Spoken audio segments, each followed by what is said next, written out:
평생을 두고 응답하실 하나님의 말씀은 요한복음 8장 31절에서 59절 말씀입니다. 요한복음 8장 31절에서 59절 말씀, 제한지 성경으로 신약성경 158페이지입니다. 제가 여러분께 봉독해 드리겠습니다. 여러분은 눈으로 따라 읽으시면서, 오늘은 조금 깁니다. 근데 눈으로 따라 읽으시면서 무엇을 보시냐면, 바리새인들이 예수님께 계속 질문하는 현장이거든요. 여러분도 하나님께 한 번쯤은 질문해 보십시오. 여러분이 각인된 걸 가지고. 그래서 말씀을 읽을 때 말씀이 살아서 역사하시거든요. 그래서 읽을 때 그냥 제가 봉독해 드린다고 눈으로만 이렇게 훑지 마시고 좀 깊이 있게 이렇게 읽으셨으면 좋겠습니다. 그러므로 예수께서 자기를 믿는 유대인들에게 이르시되, 너희가 내 말에 거하면 참으로 내 제자가 되고 진리를 알지니 진리가 너희를 자유롭게 하리라. 그들이 대답하되, 우리가 아브라함의 자손이라 남의 종이 된 적이 없거늘 어찌하여 우리가 자유롭게 되리라 하느냐. 예수께서 대답하시되, 진실로 진실로 너희에게 이르노니 죄를 범하는 자마다 죄의 종이라. 종은 영원히 집에 거하지 못하되 아들은 영원히 거하나니, 그러므로 아들이 너희를 자유롭게 하면 너희가 참으로 자유로우리라. 나도 너희가 아브라함의 자손인 줄 아노라. 그러나 내 말이 너희 안에 있을 곳이 없으므로 나를 죽이려 하는도다. 나는 내 아버지에게서 본 것을 말하고 너희는 너희 아버지에게서 들은 것을 행하느니라. 대답하여 이르되, 우리 아버지는 아브라함이라 하니, 예수께서 이르시되, 너희가 아브라함의 자손이면 아브라함이 행한 일들을 할 것이거늘 지금 하나님께 들은 진리를 너희에게 말한 사람이 나를 죽이려 하는도다. 아브라함은 이렇게 하지 아니하였느니라. 너희는 너희 아비가 행한 일들을 하는도다. 대답하되, 우리가 음란한 데서 나지 아니하였고 아버지는 한 분뿐이니 곧 하나님이시리로다. 예수께서 이르시되, 하나님이 너희 아버지였으면 너희가 나를 사랑하였으리니 이는 내가 하나님께로부터 나와서 왔음이라.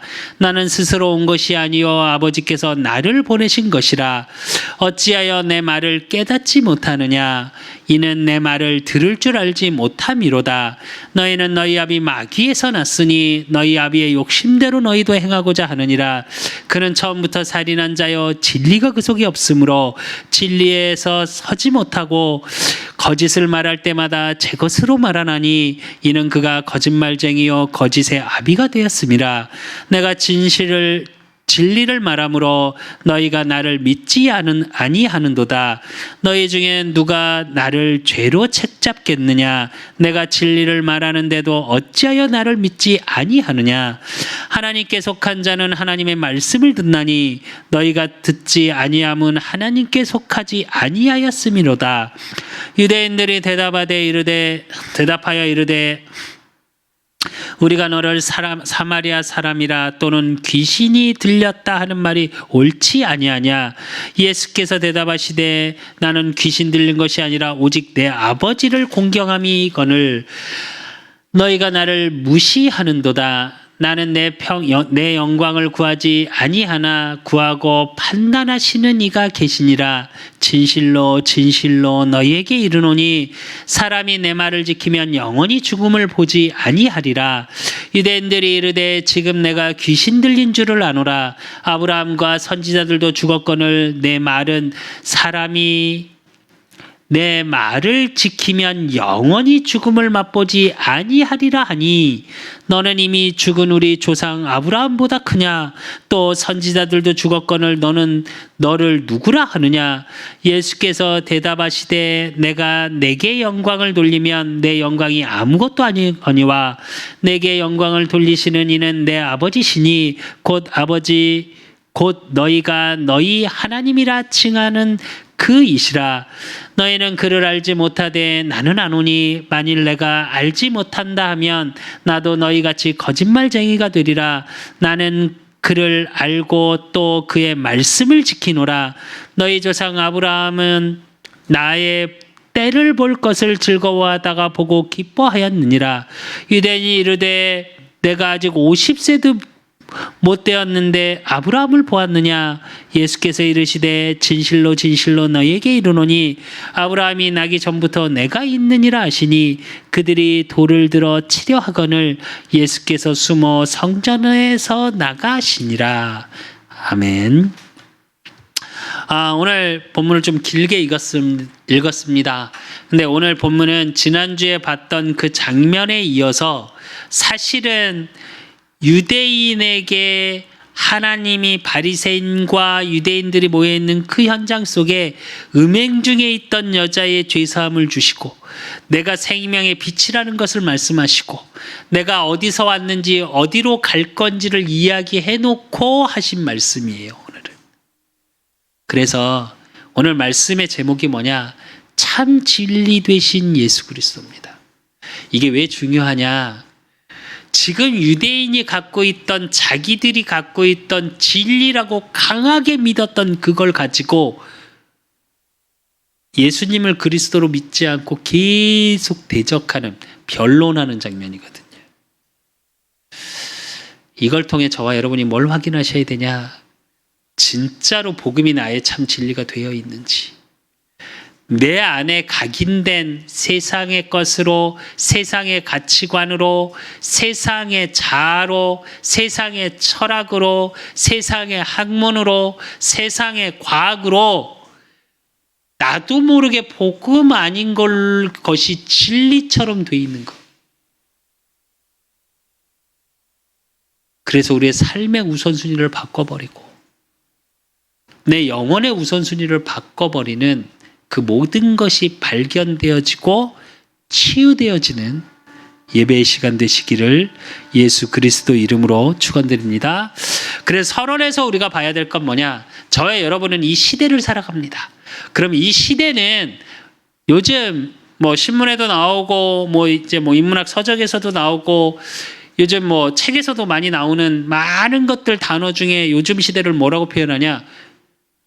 혼란의 시대, 혼돈의 시대, 미래 예측 불가의 시대, 이렇게 말합니다. 지금 시대가 어떤 시대냐? 너무 혼란스러워요. 디모데후서 3장 1절에서 5절에 보면 너는 이것을 알라. 말세에 고통의 때가 이르러 사람들이 자기를 사랑하며 돈을 사랑하며 자랑하며 교만하며 비방하며 부모를 거역하며 감사하지 아니하며 거룩하지 아니하며 무정하며 원통함을 풀지 아니하며 모함하며 절제하지 못하며 사나우며 선한 것을 좋아하지 아니하며 배신하며 조급하며 자만하며 쾌락을 사랑하기를 하나님 사랑하는 것보다 더하며 경건의 모양은 있으나 경건의 능력은 부인하니 이 같은 자들에게서 내가 돌아서라 그럽니다. 지금 시대가 어떤 시대냐? 자아의 혼란의 시대. 내가 누군지를 못 찾아요. 요즘 우리 청년들 정말 우리 후대로 갈수록 뭐가 약한지 아십니까? 그렇게 표현해요. 멘탈이 약하다. 이게 무슨 얘기냐면 조금의 어려움도 못 참아요.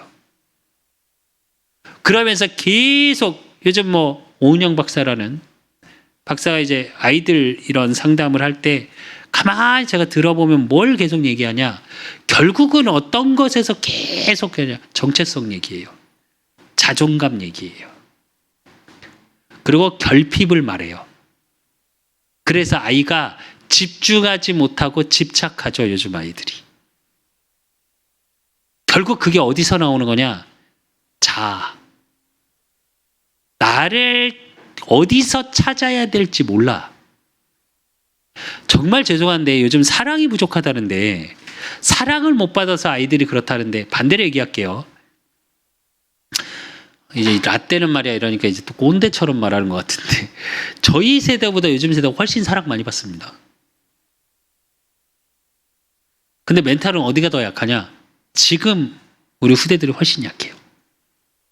제가 표현을 그렇게 하거든요. 제가 이제 청소년 사역, 청년 사역을 오래 했으니까 이 시대가 어떤 시대냐? 부모는 돈이 없는데 자녀들은 돈이 넘쳐나는 시대예요. 어제도 제 여동생이 이제 뭐 좀 몸이 안 좋아서 올라왔다가 그 조카들이 어제 이제 뭐 친구를 만나기로 했대요. 조카가 둘인데 그러니까 남자아이 하나 여자 중1 뭐 초등학교 6학년. 근데 초등학교 6학년짜리 아이가 친구 3명을 원래 집으로 오기로 했대요. 근데 오기 전에 어떠냐? 저기 롯데리아 가서 점심 드시고요. 메가 커피숍 가서 초등학교 6학년짜리가요. 넷이서 커피숍 가서 커피 한잔 하시고요. 쇼핑을 가셔서 친구를 한 3만 원짜리 선물을 사시고요. 그리고 집에 와서 놀고 있더라고요. 그리고 그게 초등학교 6학년짜리 여자아이들이 그러고 있고요. 그리고 참고로 말씀드리면 서울도 아니고 군산에 있습니다. 그리고 이제 중1짜리 남자아이는 친구들하고 이제 뭐 PC방을 가셨다고 이렇게 얘기를 하더라고요. 우리 때로 생각해 보면요. 생각해 보셨습니까? 윤경 사모님 초등학교 6학년 때 뭐하고 노셨어요? 흙 파먹고 놀았습니다. 흙 파먹고. 이렇게 표현해서 죄송한데 진짜 놀이터에서 그냥 놀았다고요. 흙놀이 하고 딱지치기 하고 구슬치기 하고. 왜 제가 이런 말씀을 드리냐.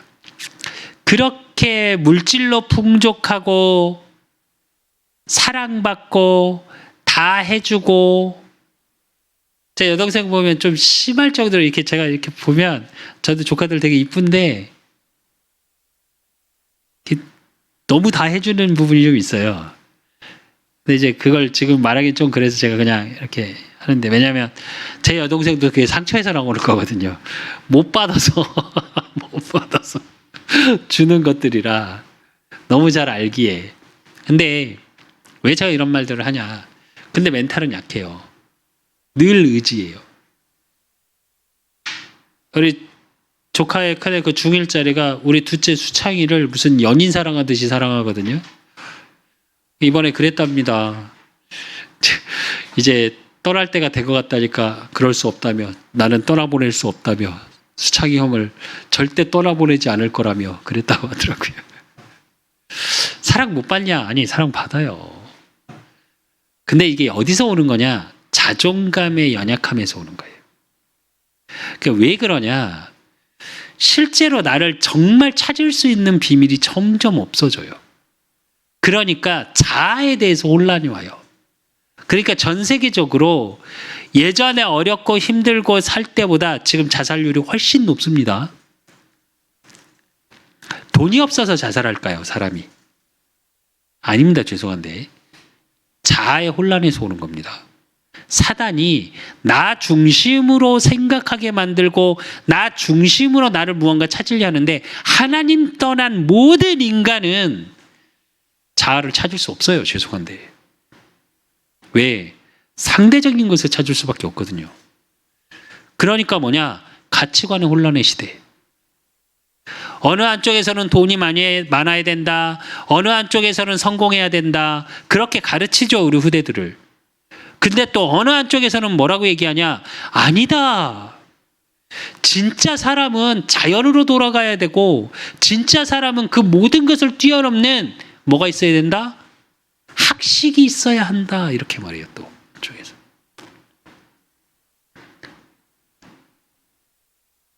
그래서 한쪽에서는 물질주의가 팽배하고요. 이게 훨씬 크죠, 물론. 근데 한쪽에서는 또 뭐가 하냐? 무소유주의. 불교가 왜 뜨는지 아십니까? 종교 중에. 불교의 교리의 가장 큰 맥락은 뭐냐? 무소유예요. 버려라. 그래야 내 안에 나를 찾을 수 있다. 내 안에 다른 걸로 가득 차고 108번뇌, 그래서 고민이 많고 소유하고 싶어서, 그래서 나를 완전히 비우면 된다. 얼마 전에도 또 TV에 나오더라고요. 요즘 절이 프로그램이 정말 잘 됐더라고요.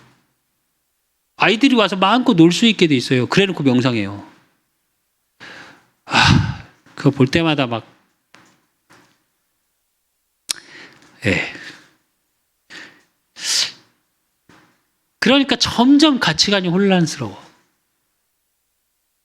그러니까 어떻게 되냐? 어디까지 가냐? 진리가 뭔지 몰라요. 왜? 돈이 진리인 줄 알고 열심히 살았어. 돈을 열심히 모았어. 돈을 가져보니 어떻게 해요? 돈 때문에 힘들어. 성공하고 싶어서 모든 것을 포기하고 그 하나만 열심히 하고 그 자리에 딱 서봤어요. 뭐가 없어. 요즘 정치를 보면 그런 많이 느끼시지 않습니까? 어느 한 분야의 최고의 자리에 쓰려면요, 정말 많은 것들을 포기해야 돼요.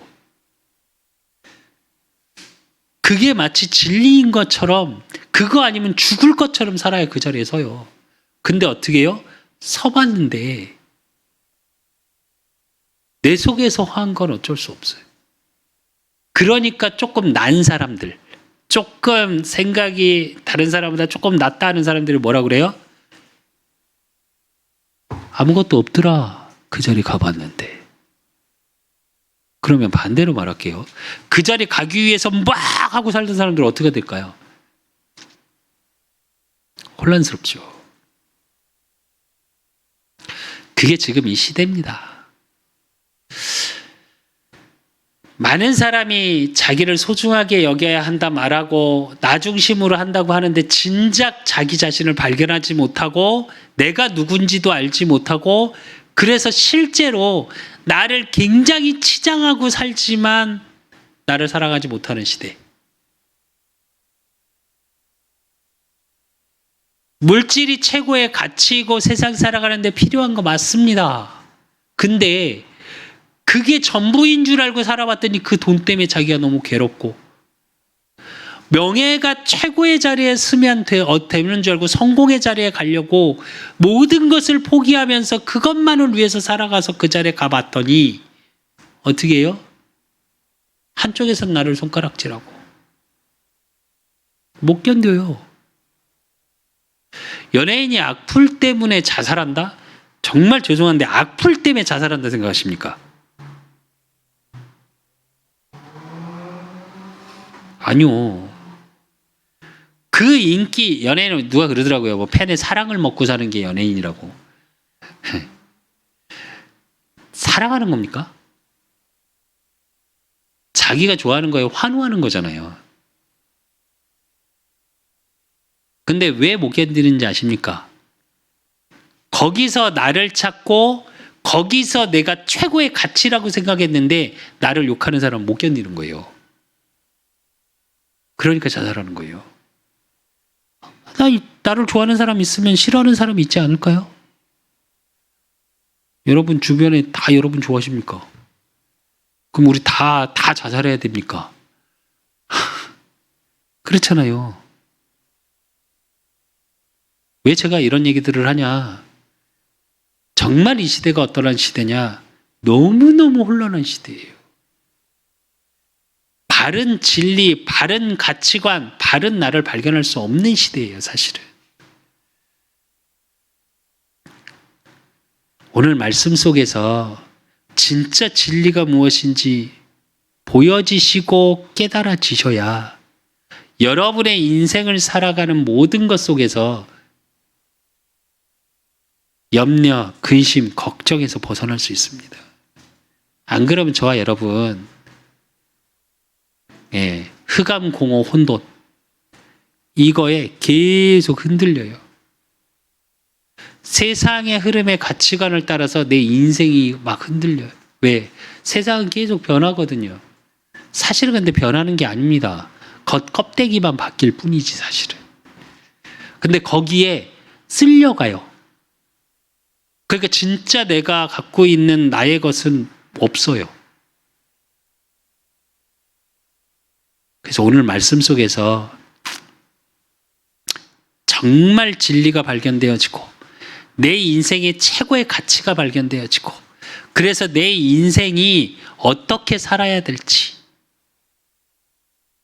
참 진리가 발견되어지고 확인되어지는 귀한 응답 속에 있으시기를 예수 그리스도 이름으로 축원드립니다. 그러기 위해서 우리가 봐야 될 제일 첫 번째 봐야 될 게 뭐냐? 세상에서 말하는 진리예요. 오늘 요한복음 8장 44절에는 뭐라고 말씀하셨냐? 너희는 너희 아비 마귀에서 났으니 너희는 아비의 욕심대로 너희도 행하고자 하느니라. 그는 처음부터 살인한 자여 진리가 그 속에 없으므로 진리에 서지 못하고 거짓을 말할 때마다 제 것으로 말하나니 이는 그가 거짓말쟁이요 거짓의 아비가 되었음이라 이랬거든요.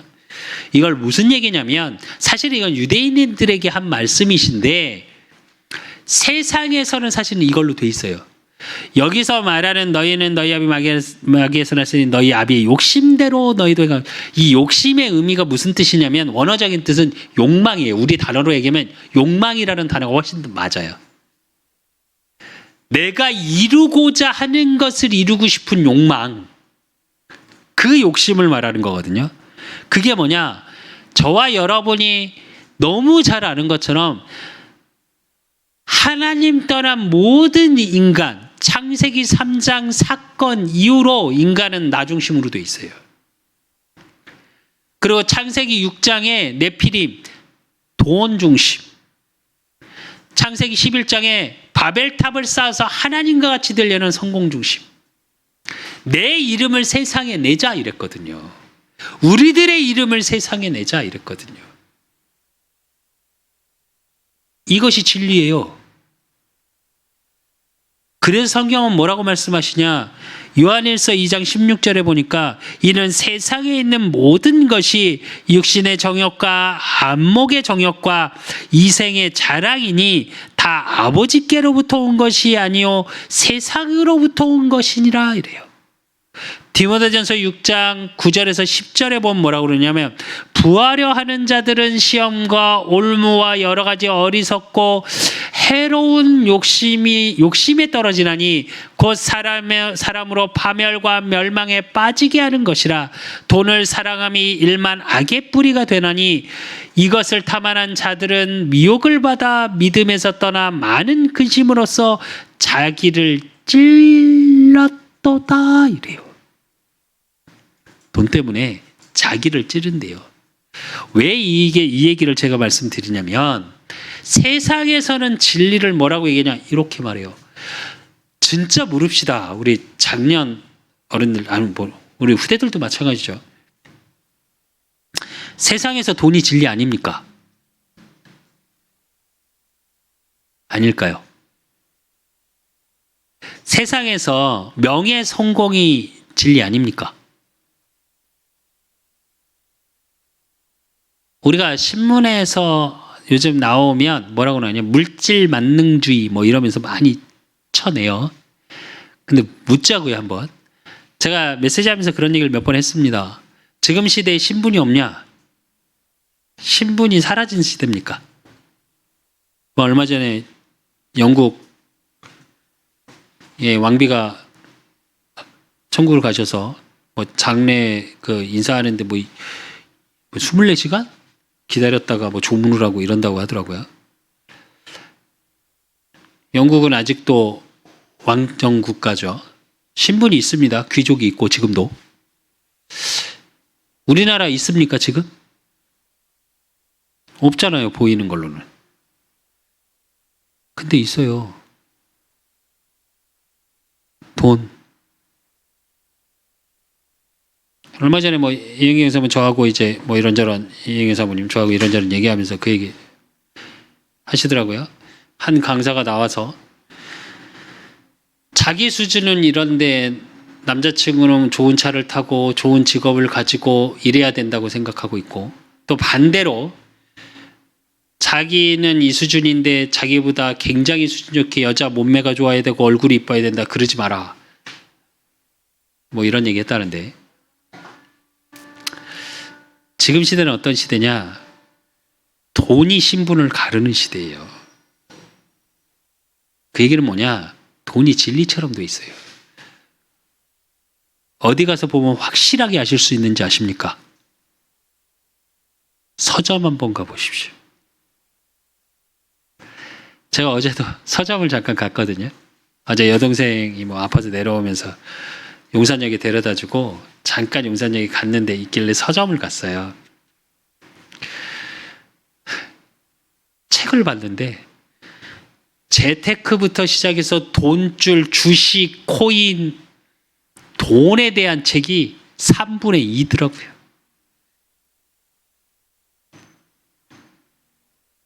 돈이 질린 겁니다.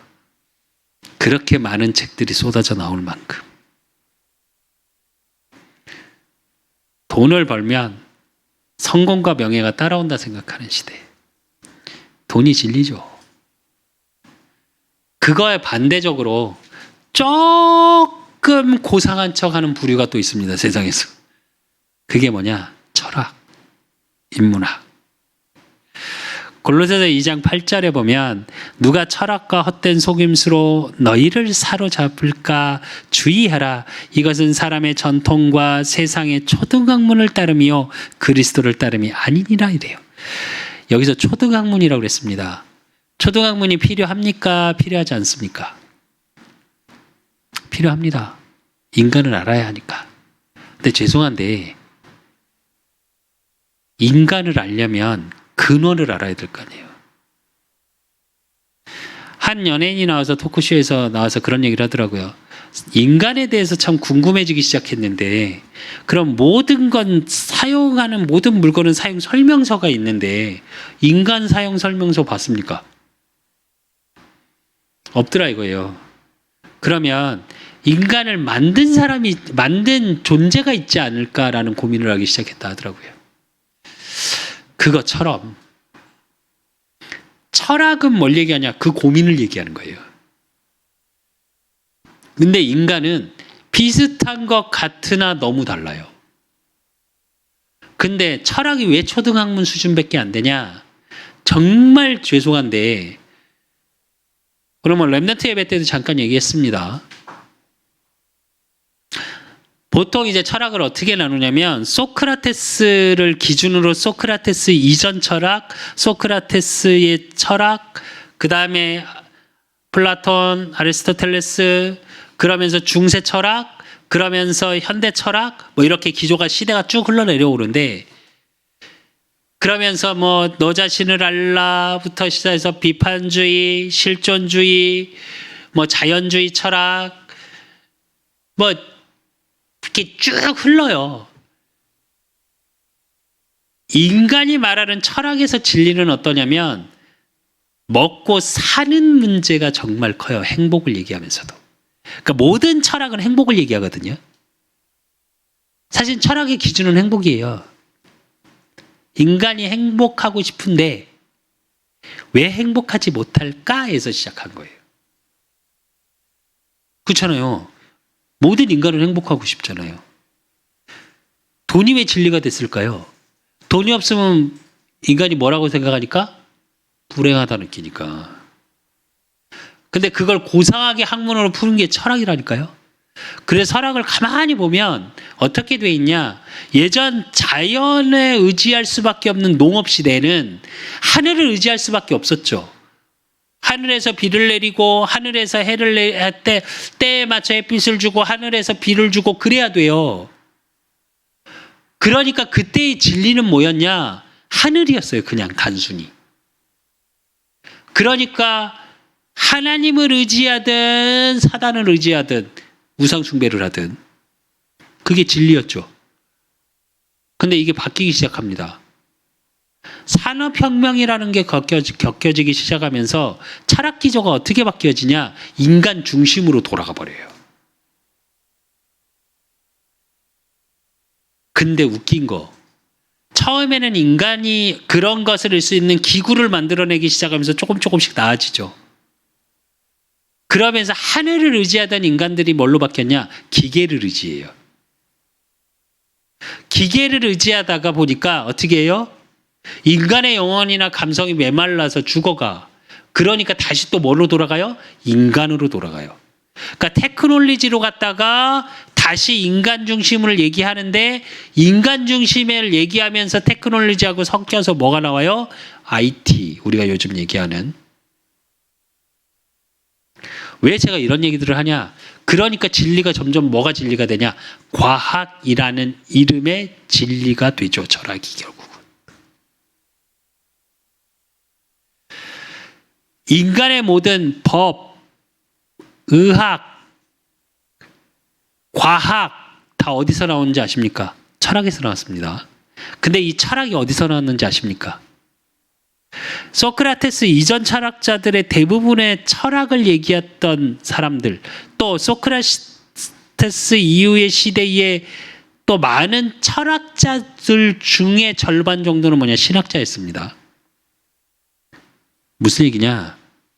성경에서 나왔어요. 왜? 인간을 제대로 설명한 건 성경밖에 없거든요. 왜 제가 이 말을 하냐? 그러면서 사단이 어떻게 되냐? 세상의 진리를 세상 권세 잡은 자잖아요. 그러니까 세상의 철학이란 이름으로 고상한 척하면서 하나님만 싹 빼고 네 중심으로 잘 살아라 로 바꿔놓은 게 철학이에요. 저도 철학서적을 많이 읽고 인문학서적들을 되게 많이 읽는데 읽는 이유는 하나라니까요. 제가 뭐 요즘 뜨고 있는 뭐 유발 하라리, 뭐 제러드 다이아몬드, 뭐 마이클 샌델, 뭐 이렇게 해서 유명한 철학 미래학자들, 역사학자들, 또 윤리학자들 다 뭐냐? 사실 철학이에요. 근데 그들의 끝은 뭐냐? 제가 계속 말씀드리잖아요. 퀘스천이라니까 물음표로 끝나요. 느낌표가 없어요. 근데 되게 고상한 척하죠. 철학자 이름 대면서 그가 이런 얘기를 했대. 요즘 니체가 또 다시 뜨고 있죠. 인문학이 다시 유행하면서 우리나라에 니체가 굉장히 뜨고 있습니다. 전 세계적으로. 니체의 말 뭐 이래갖고 책도 꽤 많이 나와 있고 저도 책을 몇 권 사서 읽었는데 그게 꼭 진리인 것처럼 그런 인간사의 답도 없으면서 그게 각인되니까 진짜 우리 후대들 대학 가서 정말 조심해야 될 것 중에 하나예요. 이게 사상 이념을 바꿔버려요. 공산주의가 나쁜 겁니까? 철학적으로 보면 정말 좋은 얘기입니다. 그거 그렇잖아요. 있는 사람이 없는 사람에게 공평하게 나눠주는 거. 조금 능력 있는 사람이 능력 없는 사람에게 공평하게 얼마나 좋아요. 정말 죄송한데 오늘 요한복음 8장 44절 요 구절을 전혀 이해하지 못한 인간을 이해하지 못한 주의가 공산주의예요. 인간은 그럴 수 없거든요. 자기 욕망을 채우기 위해서 살거든요. 모든 인간은. 왜 제가 이렇게 얘기하냐? 그래서 세상은 진리가 없어요. 정말 죄송한데 속지 마십시오 이거에. 그리고 두 번째로 우리가 조금 조심해야 될 거 율법적 진리예요. 하나님 자녀가 진짜 조심해야 될 건 뭐냐? 사실은 이 두 번째예요. 요한복음 오늘 8장 33절 41절에 바리새인들이 하는 얘기가 뭐냐? 우리가 아브라함의 후손이야. 우린 죄진 적이 없어. 왜 그러냐? 예수님이 뭐라고 말씀하시냐? 진리, 너희가 내 말을 내 참여 진리가 아니 너희 진리가 자유롭게. 뭐라고 그러냐? 아브라함의 제사에 남의 종이 된 적이 없어 우리가.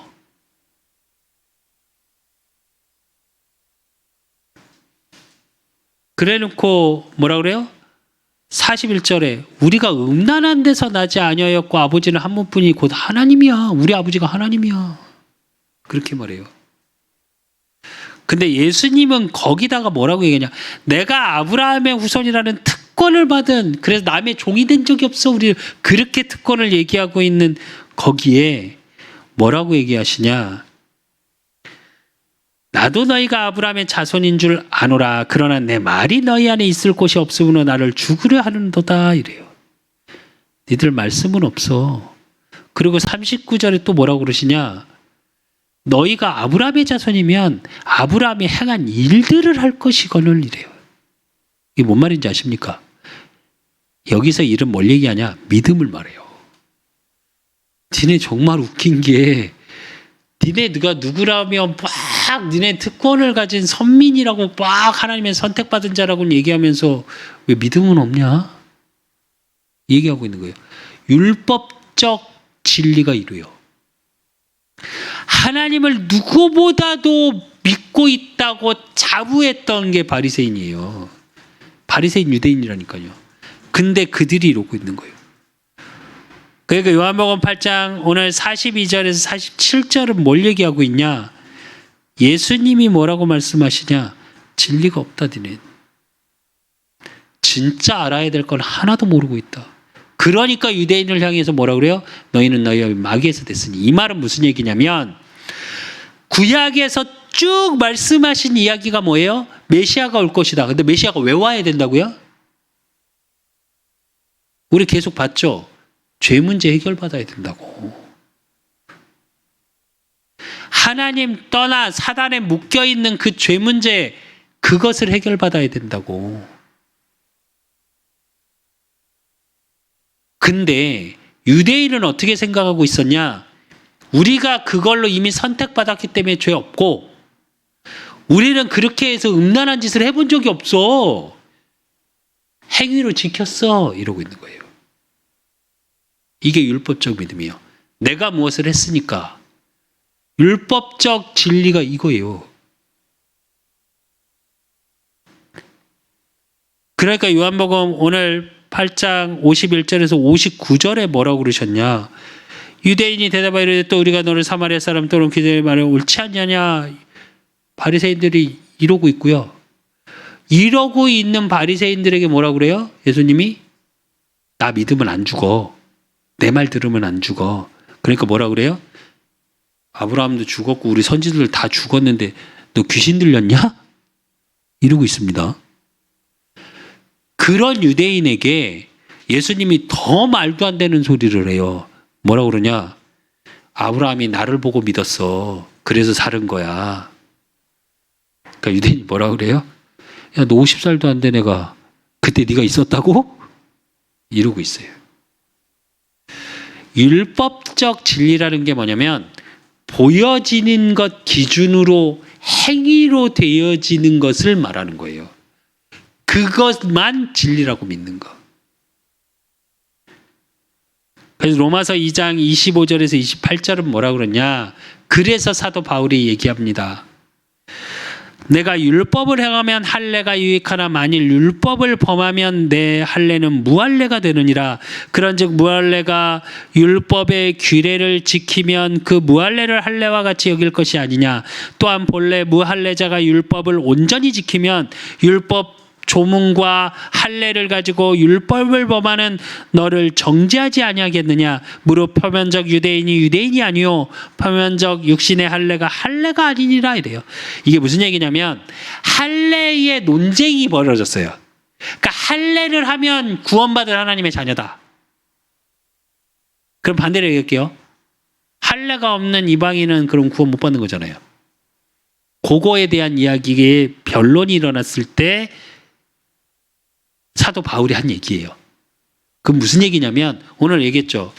야, 그러면 유대인인데 할례를 안 했으면 율법을 안 지킨 거니까 유대인이 아니냐? 또 할례를 다 했는데 율법을 안 지키면 무할례자냐? 이 말하고 있는 거예요. 이 말은 무슨 얘기를 하자고 하는 거냐? 보여지는 율법을 가지고 행위로 보여지는 것으로는 구원을 나타낼 수 없다는 얘기를 하고 있는 거예요. 그러니까 갈라디아 3장 11절 12절에 뭐라고 그러냐면 또 하나님 앞에서 아무도 율법으로 말미암아 의롭게 되지 못할 것이 분명하니 이는 의인은 믿음으로 살리라 하였습니다. 율법은 믿음에서 난 것이 아니니 율법을 행하는 자는 그 가운데서 살리라 하였느니라 이래요. 무슨 얘기냐? 율법에서만 살지 구원받을 수는 없다 이 얘기예요. 왜 제가 이 얘기를 하냐? 교회는요, 율법이, 그렇다고 율법이 필요 없다라는 말이 아닙니다. 율법이 진리가 아니라는 얘기를 하고 있는 거예요. 왜? 율법은 지켜야지 되어진다고 생각하기 때문에, 지켜야 얻을 수 있다고 생각하기 때문에, 그래서 모든 종교는 뭘 가지고 있어요? 율법을 가지고 있어요. 그래야 한다. 그래야 구원을 얻을 수 있다. 이단의 특징이 뭔지 아십니까? 이렇게 해야 구원받을 수 있다예요. 그래서 이단은 다 공통적입니다. 오늘 할례 얘기도 잠깐 나왔죠. 유대인에게 사실은 유대인의 가장 큰 자부심이자 선민 사상의 몸으로 드러나는 키워드가 뭐냐? 할례예요. 그러니까 아십니까? 히틀러가 유대인 잡을 때 항상 뭐 붙어 있어요? 남자들? 바지 벗겼잖아요. 왜? 유대인만 할례를 했으니까. 율법이 나쁘다, 좋다 이 말이 아니에요. 의미를 알아들으셔야 돼요. 지켜야지 구원을 얻을 수 있다, 이건 아니라는 얘기예요. 근데 바리새인들은 어떻게 믿었냐? 자기들이 잘 지키고 있고 그렇게 선택받았으니까 이미 구원 얻었다, 이렇게 생각하고 있어요. 그러니까 어떻게 해요? 그리스도가 필요 없어. 자기들이 원하는 그리스도가 와야 돼요. 왜? 행위하고 드러나야 되니까. 율법적 진리, 율법적 복음은 특징이 뭔지 아십니까? 보여주기 위함이에요. 그 유대인은 가식을 많이 했죠. 예수님이 그걸 가지고 굉장히 뭐라고 많이 하셨고, 그렇게 11조 잘하는 유대인에게 니들은 하나님께 드린 거 아니다. 기도하는 유대인에게 니들은 니들 영광 다 받았다. 그러면서 숨겨서 쌈짓돈 동전 몇 개 헌금한 과부에게 하나님은 모든 축복을 주시죠. 잘 한번 생각해 보십시오. 무엇을 지켜야 한다. 지키니까 구원을 얻을 수 있고, 지키니까 축복을 받고, 지키니까 그게 율법적 진리예요. 진리라는 건 뭐냐? 변하지 않는다, 이렇게 생각하는 거예요. 근데 저와 여러분은 이제 어느 속으로 들어가냐? 복음적 진리 속으로 들어가셔야 돼요. 그게 오늘 요한복음 8장 31절 32절입니다. 그러므로 예수께서 자기를 믿는 유대인들에게 이르시되, 예수를 그리스도로 믿는 유대인들, 너희가 내 말에 거하면 참으로 내 제자가 되고 진리를 알지니 진리가 너희를 자유롭게 하리라 이랬어요. 무슨 얘기냐? 율법과 세상 것의 진리는 어떻게 하냐? 묶여 있습니다. 근데 진짜 복음적 진리는 뭐냐? 자유예요. 해방이에요. 정확히 말하면. 그 해방은 어떤 해방이냐? 로마서 6장 6절 18절. 우리가 알거니와 우리 옛사람이 예수와 함께 십자가에 못 박힌 것은 죄의 몸이 죽어 다시는 우리가 죄에서 종노릇하지 아니하려 함이니 라고 말했고요. 18절에 죄로부터 해방되어 의에게 종이 되었느니라 이래요. 뭐냐? 여기서 복음의 자유는 뭘 얘기하냐? 죄에서의 자유예요. 창세기 3장으로 인해 우리 영이 죽고 하나님 떠난 죄, 그것 때문에 세상 것이 진리되어져 있고 율법이 진리되어 있어 복음을 알지 못하고 무언가 행위로 해야 하고 있어야 하고 생각하는 모든 것들에 묶여있는 것에서 빠져나와야 돼요. 그래서 복음은요, 자유한 겁니다. 복음은요, 단순해요. 안 복잡해요. 근데 우리 희한하죠? 말씀이 어렵다고 말합니다. 복음이 어렵다고 말해요. 어렵습니까, 여러분?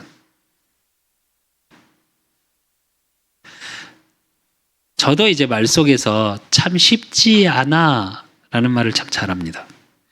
또 우리 동기 목사님, 저하고 친한 동기 목사님 늘 항상 하는 말이에요. 형님 참 쉽지 않네요. 이 얘기 참 잘해요. 근데 제가 그 말 들을 때마다 속으로 드는 생각이 하나 있어요. 그게 뭐냐? 복음은 참 쉬운 건데, 복음은 그냥 자유한 건데, 이것도 묶인 건데 라는 생각을 자주 하게 돼요. 요즘 들어서. 그게 왜 그러냐? 죄에 묶여있기 때문에 그래요. 그리고 에베소서 6장 12절 우리의 씨름은 혈과 육을 상대하는 것이 아니요 통치자들과 권세들과 이 어둠 세상 주관자들과 하늘에 있는 악의 영들을 상대함이라 이랬어요. 사단에게서 자유한 거예요. 저와 여러분에게 복음만을 처음에는 아예 하나님을 알지 못하게 만들죠. 세상의 것이 진리되어져서 돈을 쫓게 만들고 돈에 묶이고 성공과 명예에 묶이게 만들죠. 그러다가 어찌어찌하여 들었어요. 하나님의 말씀을. 그럼 어떻게 되냐? 그 세상의 것 가치관, 세상의 진리를 가지고 그대로 갖고 와요. 율법적으로. 그러니까 어떻게 하냐? 내가 잘 지켜야 돼. 신앙생활을 열심히 해야 돼. 이렇게 말해요. 뭐만 놓치고요? 복음만 놓치고. 그게 오늘 바리새인이잖아요. 오늘 본문에. 열심히 살았다니까요. 여러분, 여러분 바리새인처럼 살으라고 하면 못 살아요. 유대인처럼 살으라고 하면. 지금 김수빈이 앉혀놓고서 오전 내내 토라 탈무드 달달달달 외우게 만들고 오전 내내 그것만 하고 시켜봐요. 저놈이 하겠습니까? 예, 안 할 겁니다. 아마 도망갈걸요. 저기 우리 아빠 안 한다며 그 사람 교회 안 있겠다며. 그게 바리새인 유대인이에요. 지금도 유대인은 그러고 있습니다. 지금도 유대인의 모든 학교는 그걸 하고 있어요. 조금 생각해 봐야 되지 않을까요? 근데 뭐만 몰라요? 복음을 몰라요. 그러니까 어떻게 하냐? 자유가 없어요. 사단이 그런 유대인을 활용해서 되게 웃긴 거. 하나님의 말씀을 가지고 있는 유대인에게 선민 사상이라는 걸 가지고 있는 유대인을 통해서 세상의 진리라고 말하는 돈을 주고요. 세상에서 말하는 성공을 줘서 그들이 세상의 사단의 도구가 되어서 3단체를 만들었어요. 프리메이슨, 뉴에이지 다 핵심 멤버들이 유대인입니다. 여러분, 사단은 그렇게 복음을 모르게 만들어요. 그러니까 저와 여러분이 계속 뭐하게 만들어요? 혼란스럽게 만들어요. 그러니까 행복하지 않아. 돈이 없어서 불행하고 내 환경이 안 돼서 불행하고 오늘 내가 즐기지 못해서 불행하고. 제가 엊그저께 금요일 날 봤나요?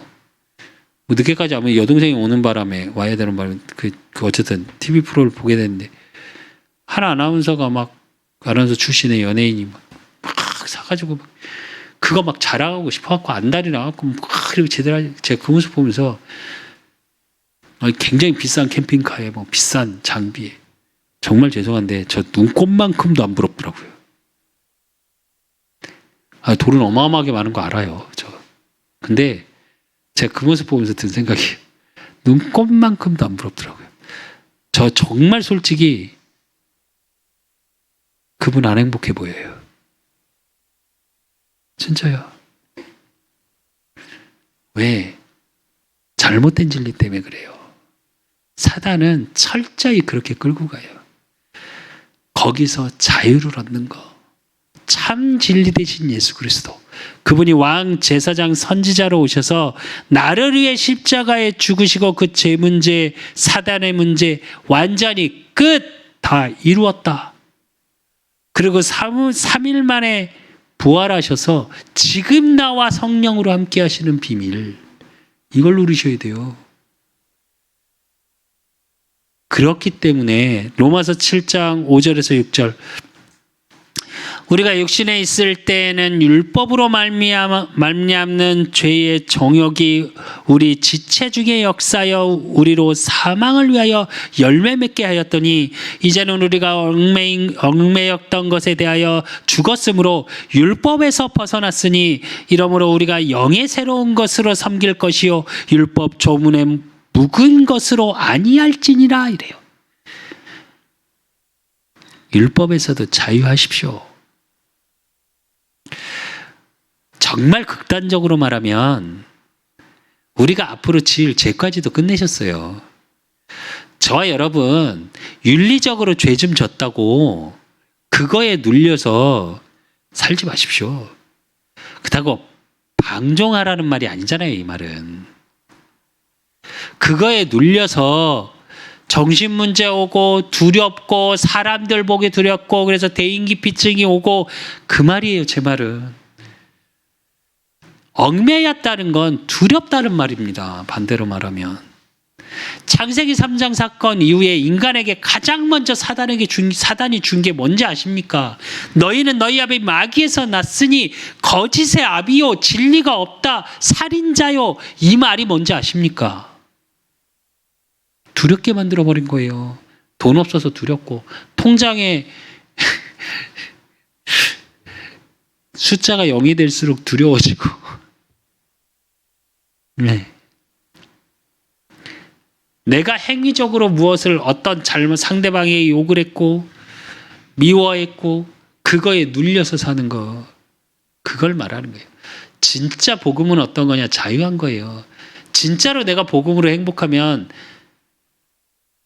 죄질 일 있습니까? 반대로 얘기할게요. 없습니다. 이게 잘못하면 구원파나 이런 데서의 막 죄를 저질러도 된다 이렇게 말하는데 진짜 복음을 깨닫고 자유의 이 복음의 자유 하나님의 말씀이 내 안에 있고 하나님이 나와 함께 하시는 비밀을 누리잖아요.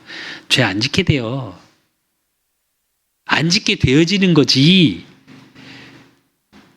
죄를 안 짓고 선하게 살으니까 구원의 축복을 누리는 건 아니에요. 반대셔야 돼. 그래서 저와 여러분이 자유함을 누려야 되는 거라니까요. 또 어떠냐? 로마서 8장 21절 그 바라는 것은 피조물도 썩어짐의 종로로 단 데서 해방되어 하나님의 자녀들의 영광의 자유에 이르는 것이니라. 즉 사망에서의 자유예요. 그래서 요한복음에 보면 계속 뭐라고 말씀하세요? 영생, 참빛, 영생, 생수의 강, 영생, 생명의 빛, 영생 계속 나오죠. 아니 계속 요한복음 볼 때 계속 나올 겁니다. 앞으로도. 영원한 생명을 주시는 거예요. 창세기 2장 17절의 말씀처럼 그것을 먹는 날에는 반드시 죽으리라. 죽어버렸던 우리를 완전히 살리신 영원한 생명 가진 자. 그래서 죽음도 두려워하실 필요는 없어요. 육신의 죽음이지 저와 여러분은 영원한 생명이에요. 그리고 또 자유는 어떤 자유냐? 골로새서 3장 9절에서 10절 너희가 서로 거짓말을 하지 말라. 옛사람과 그 행위를 벗어버리고 새 사람을 입었으니 이는 자기를 창조하신 이의 형상을 따라 자식에게까지 새롭게 하심을 입은 자니라 이랬어요. 옛사람에서 해방입니다. 그래서 저 여러분 과거에 매이지 마십시오. 과거가 저와 여러분의 발판이 되는 거지 매이지 마십시오. 저는 그래서 제 과거를 되게 사역할 때 자신 있게 말합니다. 왜? 그런 과거가 있으니까 저는 하나님의 은혜가 전적으로 필요한 사람이었고요. 그 하나님의 전적인 은혜가 있기에 저는 이 자리에 있는 사람이거든요. 제가 누가 그러더라고요. 예전에 누가 그랬나? 야, 네 아들들한테 네 옛날 얘기하면 이러길래 제가 그랬어요. 다 알아. 나 중학교 3학년 때부터 나이트클럽 다닌 거랑 난 교회에서도 다 얘기해, 설교할 때. 그리고 제가 이제 사역하는 집사님에게 제가 과거에 이랬다니까 목사님을 뵈면 목사님이 참 다양한 걸 하고 사셨대. 참 좋게 표현한 거죠. 참 좋게. 저는 사실은 제 과거에 대해서 별로 숨기는 게 별로 없습니다. 왜? 제가 지금 목사니까 근엄하고 거룩하고 아니요. 사람이 거룩한 겁니까? 아니요, 복음이 거룩한 거죠. 매이지 마십시오. 저와 여러분이 과거에 어떤 사람이었건 상관없습니다. 지금 그 하나님께서 죄에서 해방하고 사단에서 자유를 주시고 율법에서 자유를 주시고 사망에서 생명으로 옮긴 빛의 자녀요. 그 복음을 증거할 전도자로 부르셨기에 아무것도 염려하시지도 마시고 과거에 어떤 거에도 매이지 마십시오. 그게 복음의 진리 속에 있는 저와 여러분이에요. 그래서 결론으로 저와 여러분, 어떤 일에도 속지 마십시오. 사단은 자꾸 다른 것이 진리라고 저와 여러분을 속입니다. 빌립보서 2장 9절에서 11절에 보니까 이러므로 하나님이 그를 지극히 높여 모든 이름 위에 뛰어난 이름을 주사 하늘에 있는 자들과 땅에 있는 자들과 땅 아래에 있는 자들로 모든 무릎을 예수의 이름에 꿇게 하시고 모든 입으로 예수 그리스도를 주라 시인하여 하나님 아버지께 영광을 돌리게 하셨느니라 이랬어요. 이제 여러분 영적 싸움 하십시오. 사단은 속입니다. 진리를 흔들어요. 그래서 가치관을 혼란스럽게 만들어요. 그러니까 내가 누군지 모르게 만들어요. 그 예수 그리스도 이름의 권세를 누리십시오. 그리고 저와 여러분의 삶의 현장 속에 사단이 무릎 꿇고 떠나가는 증인의 자리에 그러면 반드시 서게 하십니다. 하나님. 올해 안에 우리 그 사람 교회를 통해서 이 일이 반드시 보여질 거라고 저는 확신합니다. 그리고 그렇기 때문에 이제 어떻게 해요? 그 복음을 증거하는 증인의 응답. 반드시 저와 여러분의 삶의 현장에 만남의 업을 통해 하나님이 일하시고 하나님이 축복하시는 모든 자를 살리는 그 하나님의 크고 은밀한 일에 증인 되시기를 예수 그리스도 이름으로 축원드립니다. 하나님 아버지 감사합니다. 오늘 주신 말씀처럼 세상의 진리 또 율법적 진리가 아닌 진리가 너희를 자유롭게 하리라. 나를 얽매이고 나를 붙잡고 그래서 진짜로 묶여있는 그 죄의 문제에서 완전히 해방되신 예수 그리스도의 복음의 비밀 속에 이제 그 복음의 언약이 내 가슴에 있으므로 우리가 그리스도의 제자의 축복을 누릴 수 있는, 그래서 가는 현장마다 이 복음으로 말미암아 묶여있는 자들을 살리고 마귀에 눌린 자를 살리는 응답의 증인들이 되어질 수 있도록 주님 축복하시고 우리 그 사람 교회에 이제 그 하나님의 크고 은밀한 일, 모든 자를 살리는 은밀한 그 하나님의 일을 보는 증인의 자리에 설 수 있도록 하나님 축복하시사 이제 그 어떤 사단에게도 속지 않는 세상의 진리로 속이고 율법의 진리로 속이고 행위로 속이고 그 흑암의 역사가 무릎 꿇을 수밖에 없는 복음의 능력이 우리 그 사람 교회를 통해서 우리 그 사람 교회 성도들의 모든 삶의 현장에 나타날 수 있도록 하나님이 축복하시고 인도하시고 역사하여 주실 줄 믿사옵고 살아계신 예수 그리스도 이름으로 감사함으로 기도드리옵나이다. 모든 문제 해결자 되신 우리 주 예수 그리스도의 은혜와 우리 하나님 아버지의 극진하신 사랑하심과 성령님의 내주교통 역사하심이 참 진리 되신 예수 그리스도의 복음의 능력으로 말미암아 모든 것에 자유함을 얻고 모든 묶였던 것에 해방되어지는 응답의 증인 되기를 소원하는 우리 그 사람 교회 모든 성도들 머리 위에 저들의 가정과 업과 모든 만남 위에 이제로부터 영원까지 항상 함께 있을지어다. 아멘.